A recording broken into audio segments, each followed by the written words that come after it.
හරි. එහෙනම් මේ අපි පටන් ගමු 7 වසරේ කට්ටියගේ පළවෙනි පාඩමේ රිවිෂන් එක.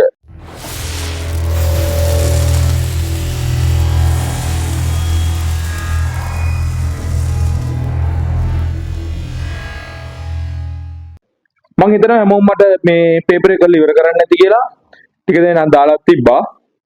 හරි. එහෙනම් පළවෙනි ප්‍රශ්නේ. මොකද්ද පළවෙනි ප්‍රශ්නේ කියන්නේ?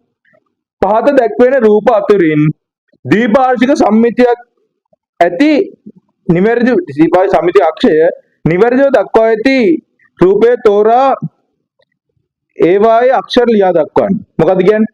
මේකේ ද්විපාර්ශ්වික සම්මිතිය හරියටම තියෙන රූපය තෝරලා ඒකේ අකුරු ලියන්න කියලා කියන්නේ. හරි. පෙළ ගන්න ඕගොල්ලන්ගේ මේ කරපු වැඩ ටිකේ පළවෙනි එක. මානව රූප ටික දිහා මුලින්ම තියෙන මොකද්ද? සමද්විපාද ත්‍රිකෝණයක් නේ. සමද්විපාද ත්‍රිකෝණයක්. මෙන්න මේ වගේ ත්‍රිකෝණයක් මේ මැද්දෙන් වෙන් කරලා තියෙන්නේ. මේක ද්විපාර්ශ්වික සම්මිතිකයිද නැද්ද? බලන්න. ඔයගොල්ලන්ට කොටු ගාන ගණන් කරන්න පුළුවන් තියෙන විදිය. මේක ද්විපාර්ශ්වික සමමිතිකයි. ඒක හරි. ඊළඟට දෙවෙනි එක. ඍජු කෝණාශ්‍රය තියෙන්නේ. බලන්න කොයි වගේද කියලා එක. මෙන්න මෙහෙම තියෙන ඍජු කෝණාශ්‍රයක් තියෙන්නේ. මැද්දෙන් වෙන් කළා. මේක ද්විපාර්ශ්වික සම්මිතිකයිද නැද්ද? කොහොමද බලන්න? මේක හරියට දෙකට නැවුවට පස්සේ ගානට ද්විපාර්ශ්වික පේනවද නැද්ද කියලා තමයි බලන්න ඕනේ. පේනවද? හරි. පේනවා. හොඳයි. එහෙනම් මේක ද්විපාර්ශ්වික සමමිතිකයි. හරි. තුන්වෙනි රූපේ. ඔයගොල්ලෝ දන්නවා ඊයේ පෙරේද කන්නත් ඇති. කිරිබත් කැටේ. ඒ දන්සවලින් මම හම්බෙන්නේ නැතිනේ. හරි. ඒකත් මෙතනින් මෙදල් තියෙනවා. මං අද මේක නම් පොඩි වෙනසක් තියෙනවා. හැබැයි බාන්න ඔයගලන්ගේ මේ දීල් දෙන ටියුට් එකේ තියෙන එක ඒක 100ක ගානටම කොටු 3ක් උඩින් නවතින විදිහයි කොටු 3ක් පල්ලෙහායි නවතින විදිහටයි හරියටම දෙකට බෙදලා තියෙනවා. අන්න එහෙනම් ඒක ද්විපාර්ශ්වික සම්මිතිකයි. ඔයගන්ට බලන්න පුළුවන්. ෂුවර් නැත්තම් ඔය හැඩයක් කපලා නවල බලන්න හරියටම එකක් උඩ එකක් වෙන්න ගානට දෙකට නැවෙනවා. හරි. හතරවෙනි රූපේ D එක. මොකද්ද ඔගේ හැඩේ? ඔයගොල්ලෝ දැන් දන්නවා අපි 6 විතර ඉගෙන ගත්ත ඔය හැඩවලට කියන නම. මොකද්ද? ඕක තමයි ට්‍රපීසියම. නේද? මොකද්ද? ට්‍රපීසියම. හරි. බලන්න ට්‍රපීසියම දීපාර්ශ්වික වෙන්න බැරිද? පුළුවන්. දීපාර්ශ්වික වෙන්න පුළුවන් ට්‍රපීසියම. හැබැයි මේකේ සම්මිතික අක්ෂය ගහලා තියෙන තැන බලන්න. සාමාන්‍යයෙන් මේකේ දීලා තියෙන ට්‍රපීසියම හැඩේ මේක. මෙන්න මේ හැඩේ තියෙන ට්‍රපීසියමක්. මෙන්න මෙහෙම තමයි බෙදලා තියෙන්නේ. හරිද? දැන් මේක හදිසියෙවත් මෙහෙම නැතුව මෙහෙම බෙදලා තිබ්බනම් ඔන්න දීපාර්ශ්වික සම්මිතිකයි. නේද? මේක හරියට දෙක නැහැ. හැබැයි මේක බෙදලා තියෙන්නේ කොහොමද? මෙහෙම. මොකද්ද තියෙන වෙනස? මේක මෙතනින් නැවුවට පස්සේ හරියටම නැවෙනවද? නෑ. ඇයි? මේ කැල්ල පොඩි මේ කොටස වැඩිපුර එළියට පැනලා. ඒතර මේක ගිහිල්ලා මේක කෙලින් උඩට එළ මෙතනට ආවම මෙන්න මේ හරියෙන් නවතිනවා. එහෙනම් වැඩිපුර එළියට පැනව කොටස් දෙකක් තියෙනව නේද? එහෙනම් මෙන්න මේක ද්විපාර්ශ්වික සමමිතික නෑ. හරි. D එක නෑ එතකොට. E එක. E එකත් ඍජු කෝණාශ්‍රය තමයි තියෙන්නේ. එතකොට ඍජු කෝණාශ්‍රය ඔක්කොම ද්විපාර්ශ්වික සම්මිතිකයිද? ඔව්. ඍජු කෝණාශ්‍රය ද්විපාර්ශ්වික සම්මිතිකයි. ඒක හරි. හැබැයි මේකේ සම්මිතික අක්ෂය ගහලා තියෙන විදිය බලන්න. මෙන්න මෙහෙම එකක් තියෙන්නේ. මේක හරියට මේක පැත්තෙන් දෙකට නැවුව කියන්නේ ගානට එක උඩ එක වැටෙයිද? නෑ. එතකොට E එක වැටෙන්නේ නෑ. ඔය වගේ බලන්න F එක.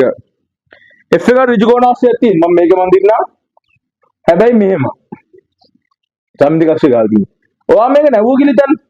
මේක දෙකට නැවෙද්දී සාමාන්‍ය හරියට වෙන්නේ නැහැ. ඒක මැදෙන් ගිහින් නවතිනවා. එතකොට ඒක ගන්න පුළුවන්ද? ඒක ගන්නත් බෑ. F එකත් බෑ. G එක. G එකත් මෙහෙම තමයි ගහලා තියෙන්නේ. බලන්න. G එකත් මෙහෙම තමයි ගහලා තියෙන්නේ. හැබැයි මොකක්ද තියෙන විශේෂත්වය? මේකේ රූපේ සමචතුරස්‍රයක්. මොකද්ද? සමචතුරස්‍රයක්. එතකොට මේක දීපාර්ශ්වික සම්මිතිකයිද? ඔව්. ඍජු කෝණාශ්‍රය මෙහෙම වුණාම දීපාර්ශ්වික සම්මිතික නැති වුණාට මෙහෙම වෙච්ච සමචතුරස්‍රය දීපාර්ශ්වික සම්මිතිකයි. මොකද්ද? සමචතුරස්‍රයේ දීපාර්ශ්වික සමමිතිකයි. ඔයගොල්ලෝ පොඩි කාලේ හදලා තියෙනවනේ නෙළුම් පොට්ටුව. අර ඉදිකාරින්න පුළුවන් හතර වටේට. ඒකේ මතකද අපි ඒකේ පොතේ කොලයක් ගන්නවා. ඒක හරියට දෙකට නැවෙනවද? නෑ. අපි එකෙන් ගුණින් කොටසක් අයින් කරනවා. දැන් එක ගානට දෙකට නවන්න පුළුවන් නේ. අන්න ඒ කියන්නේ සමචතුරස්‍රය මේ හැඩයට දෙක නවන්න පුළුවන් වුණාට ඍජු කෝණාශ්‍රය බෑ. ඒ කියන්නේ ඍජු කෝණාශ්‍රය දීපාර්ශ්ව සමමිතික නෑ. සමචතුරස්‍රය බැයි දීපාර්ශ්වික සමමිතිකයි. හරි. H එකේ නම් ටික අමුතු හැඩයක් තියෙන්නේ. මම මෙතනින් අඳින්නම්. මෙහෙම හැඩයක් තියෙන H එකේ. මගේ එක නම් ගානට ආවේ නෑ. ඔය රූපේ හරියට තියෙනවා ඒක එන්න ඕන විදියටම. මොම හැඩයක් තියෙන්නේ. ඔන්නෝම එක මගේ හරියට ආවේ නෑ. හැබැයි මේ ගානට මෙහෙම දෙකට බෙදෙනවා. මේක මගේගේ හැඩේ හරියට නෑ. හැබැයි බලන්න ඔය රූපේ තියෙන එක ගානට දෙකට බෙදෙනවා. හරි. ඊළඟට I එක බුලත් කොලයක් තියෙන්නේ. මෙන්න මෙහෙම. මේක නිකන් හાર્ට් එක වගේ. කවන්නේ. මේක මෙතනින් බෙදලා තියෙන්නේ. නෑ. මෙතනින් බෙදුවම දීපාර්ශ්වික සම්මිතික නෑ. හරි. J එක රවුමක් තියෙනවා. මෙතනින් බෙදලා තියෙනවා. මේක දීපාර්ශ්වික සම්මිතිකද? ඔව්. රවුම වෘත්ත කියන එක විශේෂ එකක්. කොයි හැඩයෙන් ගත්තත් ඒක දීපාර්ශ්වික සමමිතිකයි. මොකද ඒක දීපාර්ශ්වික සමමිතිකයි. හරි. ඊළඟ එක බලන්න K එක මෙන්න මෙහෙම හැඩයක් තියෙන්නේ. බෝඩ් එක මගන එක හරි. මෙන්න මෙහෙම තියෙන්නේ. ඒක දීපාර්ශ්වික සමමිතිකද? ඔව්. මේකේ තියෙනවා මගේ එක වගේ නෙවෙයි හරියට ගානට මිම්මට දෙකට බෙදෙන විදිහට ඇඳලා තියෙනවා. ඒ කියන්නේ ඒක දීපාර්ශ්වික සමමිතිකයි. අන්තිම එක J එක නෑ L එක. ඒකත් බලන්න. ඒකත් ලස්සනට තියෙනවා. කොහොමද? මෙන්න මෙහෙම තියෙන එකේ මෙන්න මෙහෙම ඇවිල්ලා තියෙනවා. ඒතර මේකත් මොකද්ද? ද්විපාර්ශ්වික සමමිතිකයි. ඒ කියන්නේ මේ රූප ටිකේ මම ආයිත් කියනවා බලන්න. මෙතන තියෙන ඔක්කොම රූප ටික A එක සම්මිතිකයි, B එක සම්මිතිකයි, C එක සම්මිතිකයි, D එක සම්මිතික නෑ. E එක සම්මිතික නෑ. F එක සම්මිතික නෑ. G එක සම්මිතිකයි, H එක සම්මිතිකයි, I එක සම්මිතික නෑ. J එක සම්මිතිකයි, K එක සම්මිතිකයි, L එකත් සමමිතිකයි. හරි. ඒ ප්‍රශ්නේ හරි. පළවෙනි ප්‍රශ්නේ හරි නේද? අපි යමු දෙවෙනි ප්‍රශ්නෙට. බලන්න පහත ප්‍රකාශ අතරින් හරි වැරදි මොනවද කියලා අහන්නේ. පළවෙනි එක දීපාර්ශ්වික සම්මිතික රූපයක සම්මිතික අක්ෂයකට දෙපසින් වූ කොටස් දෙක හැඩයෙන් හා වර්ගඵලයෙන් සමාන වේ. ඔව්. අනිවාර්යෙන් දීපාර්ශ්වික සම්මිතික එකක සම්මිතික අක්ෂ දෙපැත්තේ දෙක හැඩයෙන් වර්ගඵලයෙන් සමාන වෙන්න ඕනි. ඒක හරි. දෙවෙනි එක බලන්න. දීපාර්ශ්වික සම්මිතික රූපයක සම්මිතික අක්ෂ එකකට වැඩි තිබෙන අවස්ථා තිබී හැක. ඔව්. දීපාර්ශ්වික සම්මිතික එක වල උදාහරණ දෙක ගන්න පුළුවන්. සමචතුරාර්ශ්‍ය සම්මිතික අක්ෂ කීයක් තියෙනවද? 4ක් තියෙනවා. ත්‍රිජුකෝණාශ්‍රය 2ක් තියෙනවා. වෘත්තේ අනන්ත සංඛ්‍යාවක් තියෙනවා. ඒ කියන්නේ දීපාර්ශ්වික සම්මිතික අක්ෂ එකකට වඩා තියෙනවා. හරි. වෘත්තාකාර ආස්තරයක සම්මිතික අක්ෂ ගණන සමචතුරාර්ශාකාර ආස්තරයක සම්මිතික අක්ෂ ගණනට වඩා වැඩිය.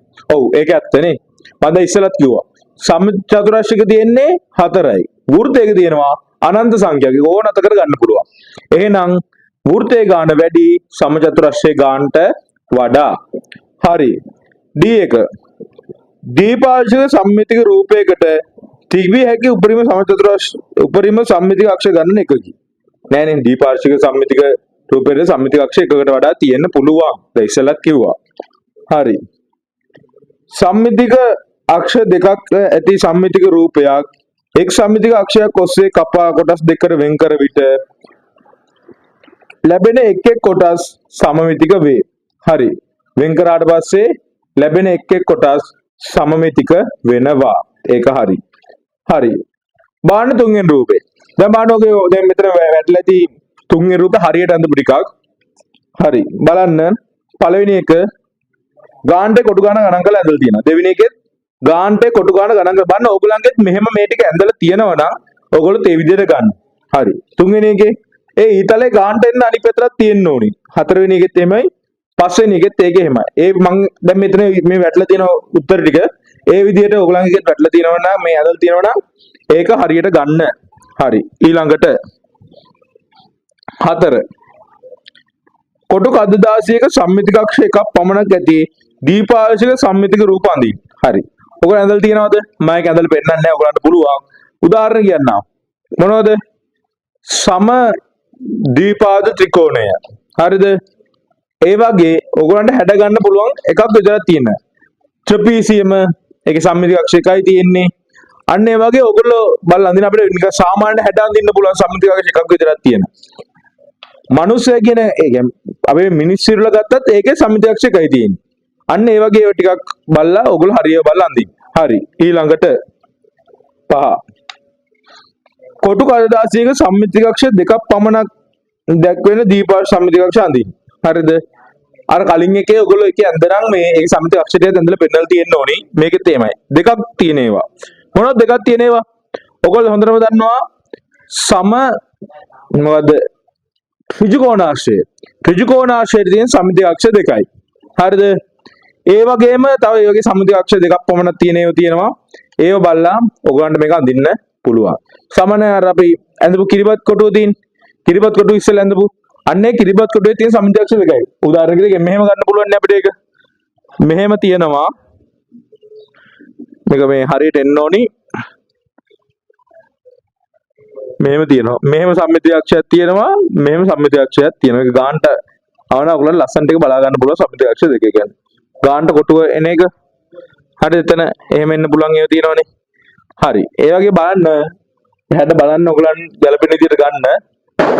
ඊට සමහරව තියෙන ගානට ගන්න ඕනේ. හරි. ඊළඟට ඒ ටික ඇඳද? හරි. එහෙනම් පළවෙනි එකේ අපිට ඔන්න පළවෙනි පාඩමේ දර රිවිෂන් එක ඉවරයි. පළවෙනි පාඩමේ තිබ්බේ ද්විපාර්ශ්වික සම්මිතික අක්ෂ ගැන. හරිද? දැන් ඔයගොල්ලෝ දන්නවා ද්විපාර්ශ්වික සම්මිතික අක්ෂය කියන්නේ කොහොමද? එකක් අඳින්නේ කොහොමද? එතනින් වැඩ කරන්නේ කොහොමද කියලා දන්නවා. ඊළඟට ඒක පාවිච්චි කරලා ගණන් හදන්න උත්තර ලියන්න කොහොමද කියලා දන්නවා. හරි. අපි එහෙනම් ඊළඟට දෙවෙනි පාඩමෙන් හම්බ වෙමු. හරි. thank you.